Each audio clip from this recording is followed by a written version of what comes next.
Hello guys, welcome to my YouTube channel. আজি লৈ আহিছো DME এক্সামত অহা মেথছৰ কোৱেশ্চন এটা ডিসকাস কৰিম। সো কোৱেশ্চনটো হৈছে find the roots of the quadratic equation 2x square minus 5x plus 3 is equal to 0. একটা option দিয়া আছে, তাৰ ভিতৰত এটা অপশন ট্ৰু হয়, আমি সেই অপশনটো বাছি উলিয়াব লাগে। সো এটো সলভ কৰাৰ আগতে আমি এটা জানিব লাগিব যেটো quadratic equation standard form আসিলে সো হেতু জানিব লাগিব a x square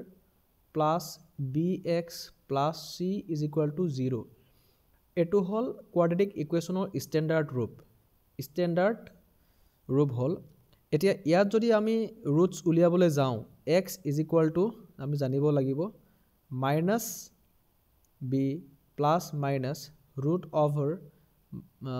over b square minus 4ac b square minus 4ac 2 into a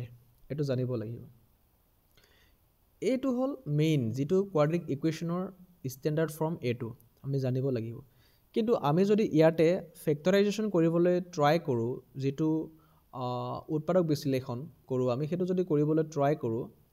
তেতিয়া হলে প্ৰবলেম হ'ব। সো 2 3 গুণ 6 হয় 6 গুণ 6 6 পে গলে 5 হয় হেতু নিমিলে এডাল সাইনৰ প্ৰবলেম হয়। গতিকে আমি যেটো স্ট্যান্ডার্ড ফর্ম আছে ax square plus bx plus c is equal to 0 ইয়াতে x is equal to roots কেটা হ'ব minus b plus minus root over b square minus 4ac divided by 2 into a এটো ফর্মুলাত আমি বহাম। যেটো দিয়া আছে 2x square minus 5x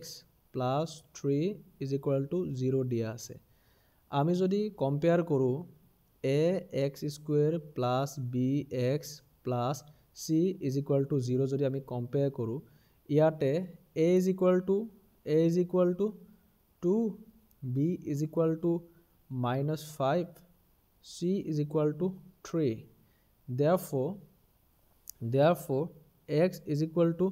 কিমান হ'ব minus b b মানে কিমান minus 5 plus minus root over b square minus 5 square minus 4ac a means 2 3 c means 3 divided by 2 into a means 2 this equal to 2 দুগুণ 4 minus minus plus 5 plus minus root over 5 5 গুণ 25 minus 4 দুগুণ 8 8 3 গুণ 24 এটো পালো আমি this equal to 5 plus minus root over এটো বিয়োগ কৰিলে আমি 1 পাম এতে 4 পাম this equal to 5 plus minus 1 divided by 4 ইয়াৰ পৰা আমি কি পাম সোৱা ইয়াৰ পৰা পাম 5 is equal to 5 plus 1 divided by 4 and 5 minus 1 divided by 4 ইয়াতে plus minus আছে গতিকে আমি সেপাৰেট কে লিখিলো this equal to 6 by 4 this equal to 4 by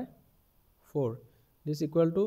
2 এ 4 দুবাৰ 2 এ 6 তিনিবাৰ